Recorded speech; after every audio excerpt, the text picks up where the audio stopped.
Look the in chat. Ride or Die has a new video called Your Ego is Why You're Not Improving, okay? A lot of you guys need to hear this. For me personally, this is not true. My ego is why I improved.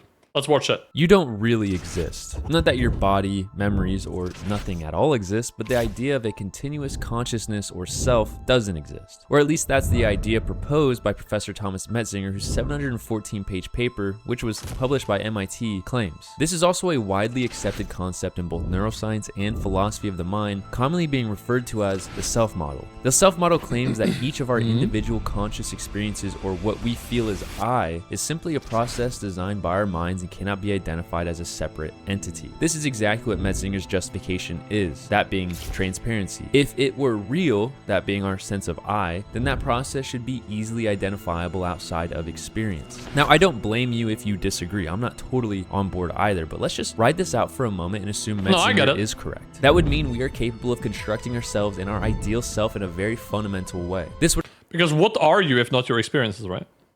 That's really all you are if you break it down. At the very least, you can think of it that way through reductionism. It's an interesting thought process, though. It's weird, but it's interesting thought process. A human? No, you're not. You're a bag of meat and bones. I am banned from 3 countries, including Bosnia and Turkey. Okay, Ursus Enjoyer, good for you, bro. Extend to all facets of life, social, professional, emotional, and even our behavior in competitive settings. And that's exactly what we're going to take a look at today. The player you think you are. Let me ask you a question. If I were to take a photo of you, then 1 month later show you that same photo next to 6 other images which have been altered to make you look slightly less attractive and slightly more attractive, how accurately do you think you'd be able to pick the real you? Well, that's exactly what Nicholas Epley and Ern Whitchurch did to 24 Harvard students. I'm gonna guess which one I think I would pick. I think I would pick someone slightly more attractive than what I really look like, because I think I would want to be more attractive than I am. You look at your face daily though. Yeah, but I don't think that matters here. I think what this study aims to show is that our perception of self is more kind and attractive. Like I think our perception of self is kinder than what's real. You know what I mean? So I think people generally here picked slightly more attractive versions of themselves. I think probably. 4 students selected an image that was slightly less attractive, while only 4 students selected the original image of themselves. That means 16 out of the 24 students picked an image that was more attractive than their original photo. What amazed me about this experiment was that the results were consistent throughout the entire trial. They did this at 3 different universities, including twice at the University of Chicago. The results were the same. People were constantly choosing a digitally altered image that made them look more attractive, and their brain was telling them that that was the original photo. The 2 researchers ended up stating that the mind tends to represent itself in a slightly favorable way. Discovering this experiment inspired me to take a deeper look on how that's what makes sense to me as well. And if in any way would this phenomenon extend into our self-awareness. But like, this is kind of the same thing that's probably is going into the video here, right? It's the idea of, you know, when you see your teammate fuck up, you are judging the outcome. You're not judging their decision making. So you just see what ended up happening and you just go like, oh, that's a fuck up. And to give an example for myself, sometimes I'll be annoyed that my teammates are doing something that impacts my play in a negative way. But I don't think people are inherently evil. I think people just do whatever they think is the best course of action at a time. Even if that course of action is fucking insta window smoking despite having no plan the entire game, right? They just want to be useful. And this is a way they perceive to be useful. Whereas with your own play, even though you fuck up, in your mind you have all this reasoning and all this like thought process behind why you did what you did. So you are more forgiving to your own fuck up than you are of a teammates. This is the same concept here, right? So people tend to see their own mistakes more favorably than that of their teammates. Do you want to buy a... You can do it on CS Money. On CS Money, you get the fastest trades on the market, low prices recently made even lower, and a wide selection of over 100,000 skins. You can buy and sell with PayPal, crypto, or trade your old skins for new ones. CS Money also has a market section with peer-to-peer trading, as well as an instant cash-out feature. Check them out with the link in the description. Competitive environment. What I didn't know was I was about to go down a rabbit hole that would make me question not only who I was as a Counter-Strike player, but if anything I told myself while competing anywhere was actually true.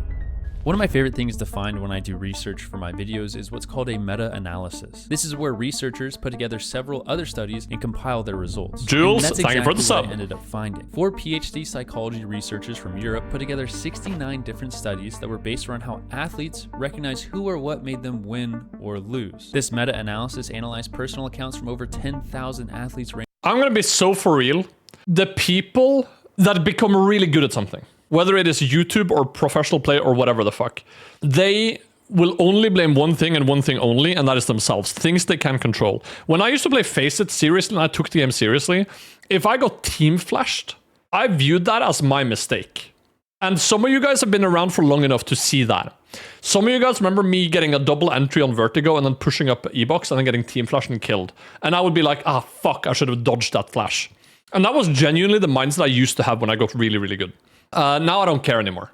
So I'm gonna fucking maul at the flash. It's more fun for you guys anyway. I had this conversation with Flary the other night, and he's talking to me about like he was saying like, Ren, I really appreciate like that you and Dima kind of are helping me out with YouTube. I appreciate what you guys did for me. And we were talking about this stuff in comparison to YouTube and how hard people work and how much effort people put in. And I told him like, yeah, no, there's plenty of people where we've tried to help them out, but you're different in that there's something to you. You put in effort. There's grind in you, right? And a lot of the people Dima and I have given advice to in the past have told them what to do. People just don't take the advice because they want to kind of, they don't want to know something that they don't already believe in. So once they get an idea that something isn't the way they already thought it was, they disregard it and they don't care anymore. They don't want to put in the work. A perfect example is when I started blowing up on YouTube the very first time, I had a Danish YouTuber on my friends list who didn't pop off. And he was in my DMs going, Ren, what trick did you find out? Why is all your videos popping off right now? And I told him, I'm making good videos now. I'm making good videos with consistent uploads now. And they're getting noticed. And he goes, yeah, but I do that too. And I'm gonna be so for real. This guy's videos were fucking trash. He's never made a good video, and he's been making videos for 7 years. He's never made a good video. There's a reason none of them get more than 200 views. There's a reason.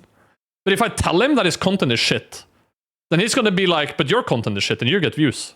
And a lot of these people can't push their ego aside and be like, oh, why is my content shit? What should I be doing instead? What have you figured out that I haven't? Because with something like YouTube, with the algorithm, it is ruthless. If you make good content, it doesn't matter. It will get pushed. But you have to make good content.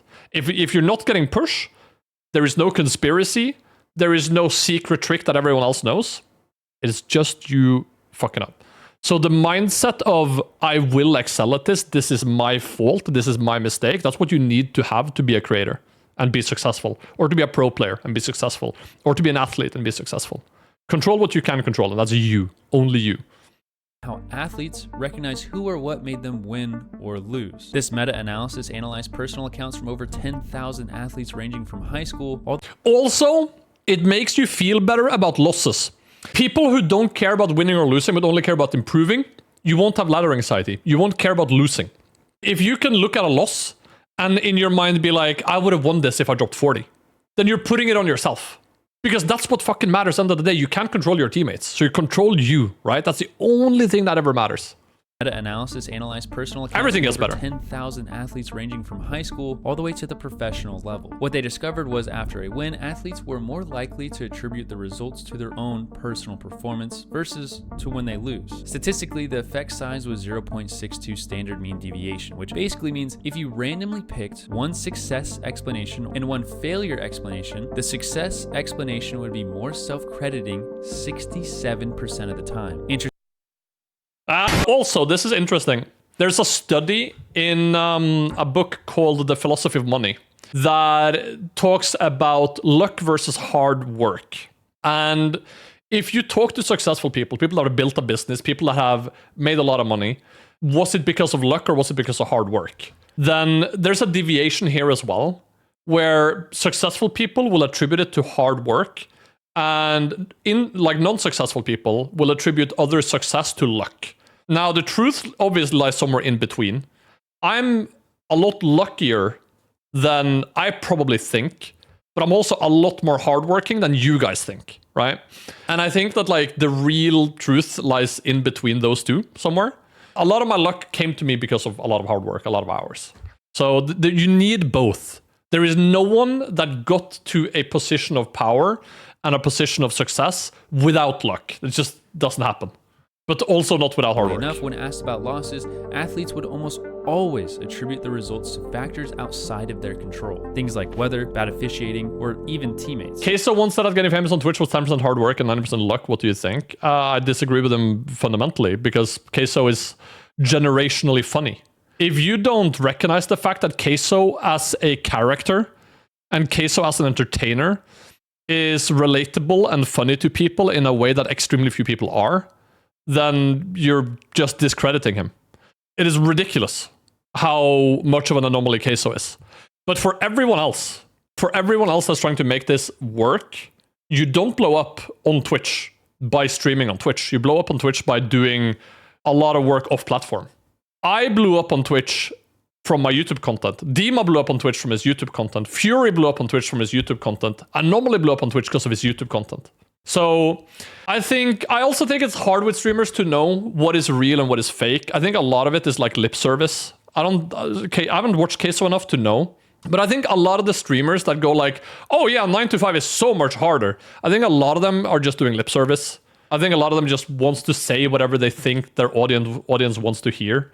Am I in the best job in the world, the easiest job in the world now as a streamer, playing video games for a living and reacting to videos? Yes.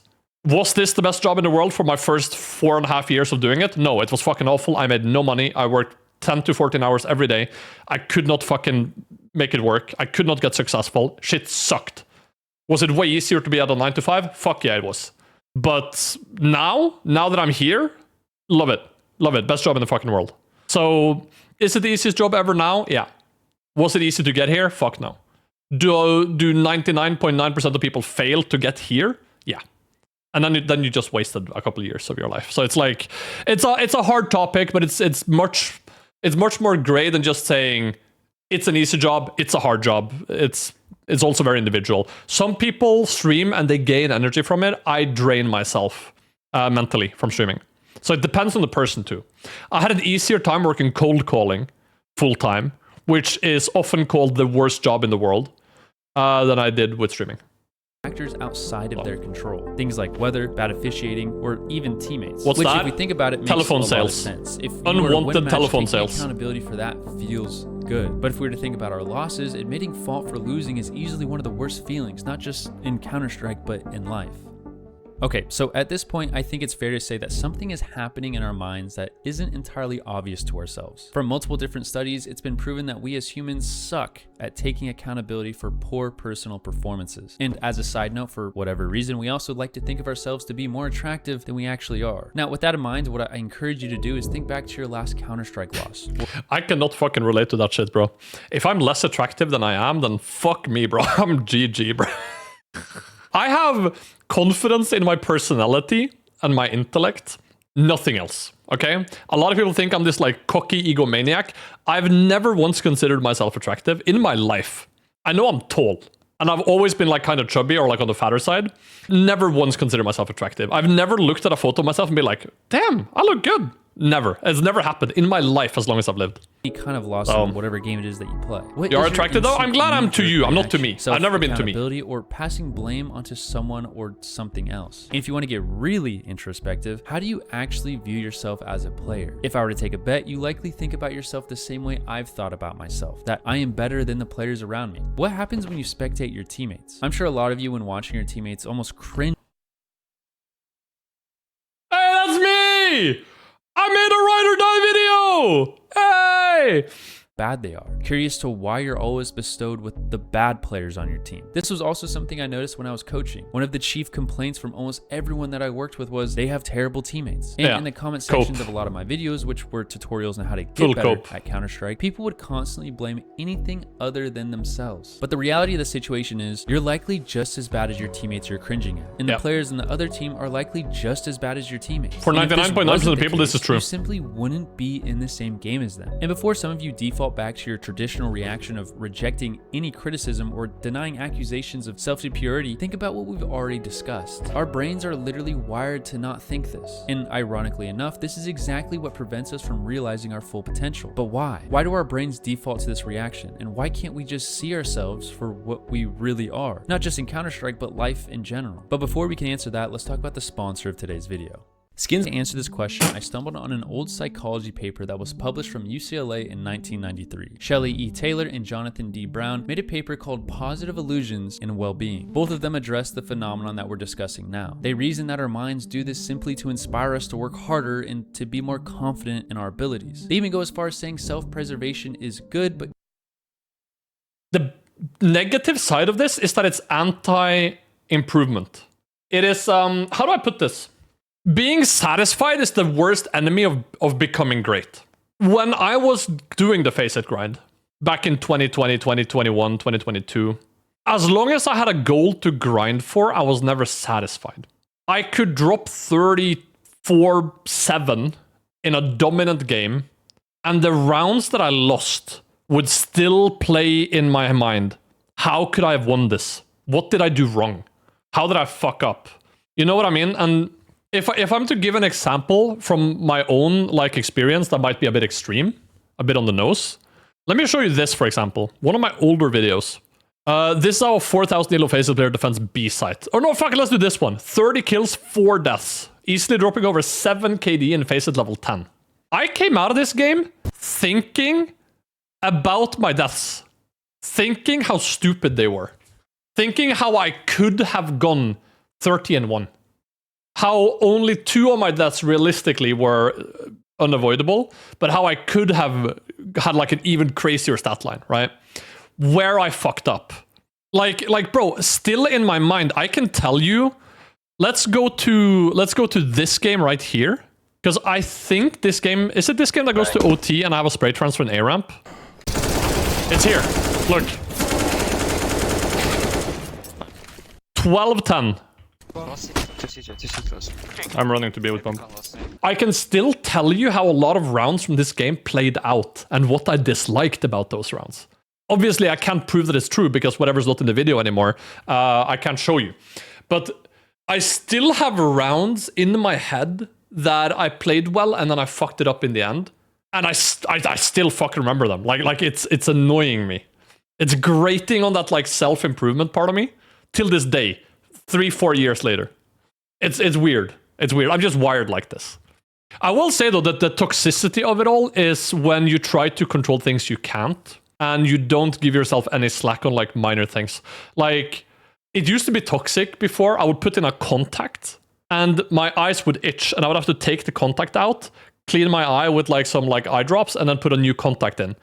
And in my mind I'd go that wouldn't have happened if I showered beforehand or put my contacts in immediately after the shower instead of having my breakfast first, shit like that. I would tell myself how to fix it, whatever the fuck it was in my life. And it gets to a point where it becomes annoying, and it especially becomes annoying to people around you. Because if you expect people around you to buy into this bullshit that's going on in your mind, you're just an annoying fucking person. So at some point you gotta learn to let go a little bit, and it's weird. Illusion goes too far. I still like that I'm like this, though. 3 common illusions all of us have. 1, unrealistically positive views of the future. 2, an exaggerated sense of personal control. And 3, which is what we're focused on, unrealistically positive views of ourselves. The top one is me. Answer the question of why we do this would be impossible. There are a few theories in place that describe evolution as the primary answer to this question. Robin Dunbar made a paper titled The Social Brain Hypothesis, which describes the complex social hierarchies found in primates and how that could be attributed to our potential brain growth. Skoronsky and Sidakis also made another paper called On the Evolution of the Human Self, which describes that our brain evolved over the course of 300,000 years, and somewhere within that timeline, certain psychological processes arose out of necessity. There are a ton of neurological studies done on what exact portion of the brain does what, but what's important is we all have that process in our minds that make it difficult to take accountability and see ourselves for what we truly are. The question we should be asking is, how can we use this to our advantage?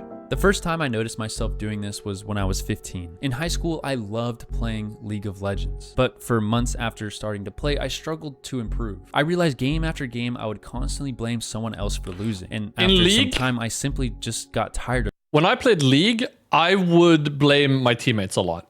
And it was from the feeling of, okay, but what am I supposed to do? I'm only 2-0 out of mid lane. The enemy top is 6-0. I can't control my top laner. So why is he feeding? Just wait for me. Like, let me scale, blah, blah, blah, blah, blah. And shit like this would genuinely fucking annoy me. And I think in Counter-Strike, no matter how many kills your enemy has, they still die to one headshot, which also makes the game more 1v5able, 1v9able than League. But I am absolutely positive.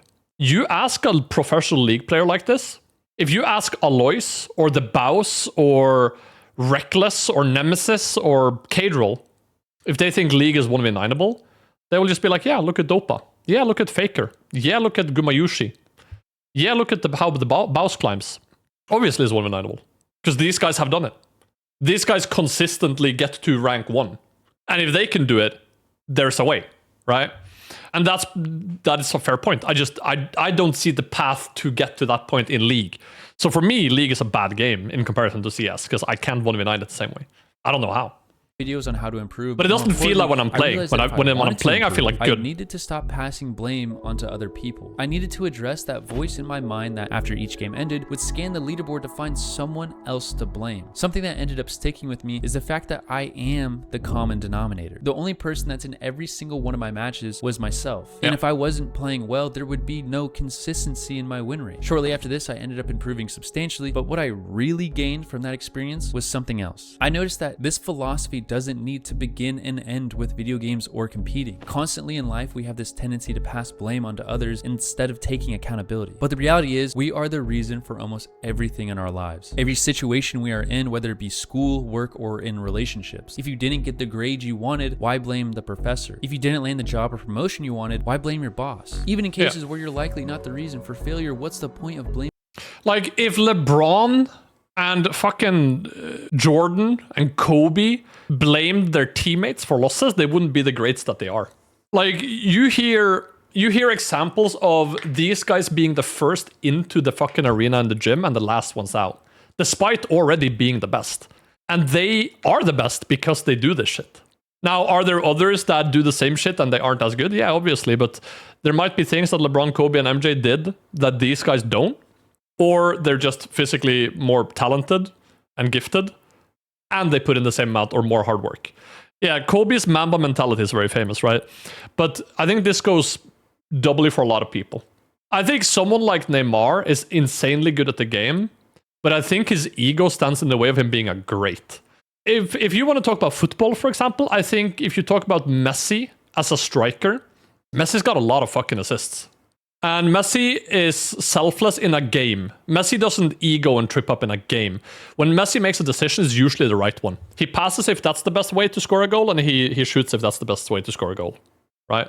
So, interesting. Yourself. Messi is football, absolutely. Guaranteed to be in the next chapter of your life is you. How I see it is, instead of blaming others, just try to improve on yourself in any capacity from whatever set of circumstances that you're in. Also, like, isn't it interesting? No, isn't it uninteresting to blame your teammates? Isn't it fucking shit to say... Because when you're blaming your teammates for a loss, like pure loss, isn't it you saying, I'm so bad that my impact is small enough to where I can't make up for bad teammates? Isn't that such a self-defeating thing to say? Because in my mind, that's what you're saying when you're saying it's my teammate's fault I can't climb. Okay, so you're so bad that your lack of impact can't make up for other players. I mean, it's hard to 1v9. Yeah. You still gotta go do it. If you're not gonna do it, no one's gonna do it for you, bro. Right?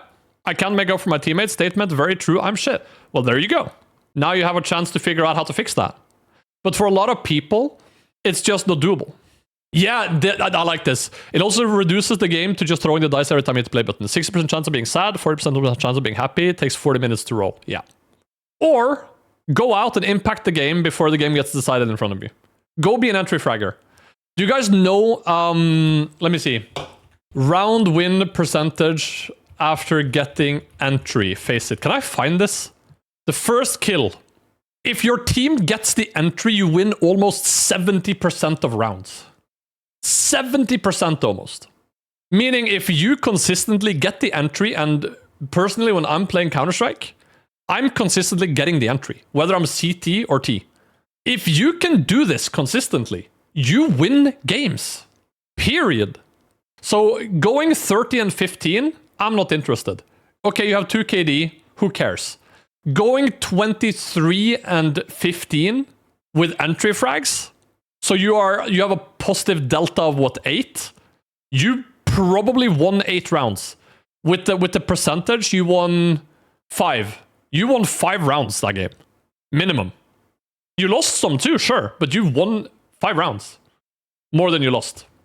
Set of circumstances that you're in. Even though it's a constant battle, you'll have to always be fighting your biological defense mechanisms to improve. There's nothing more satisfying than realizing when you're lying to yourself, and as a result, finding some way that you can actually improve. And at least when you do win, you'll have no one else to blame but yourself. Oh, and I know I started the video off with some sort of nihilistic philosophical angle from a paper by Professor Metzinger, but I wanted to share with you what he said in the last paragraph of that same piece, which, by the way, I've left in the description and is titled Being No One. A new dimension opens, at least in principle. One can wake up from one's biological history. One can grow up, define one's own goals and become autonomous. And one can start talking back to Mother Nature, elevating her self-conversation to a new level. Thanks for watching. Yet another banger Ride or Die video.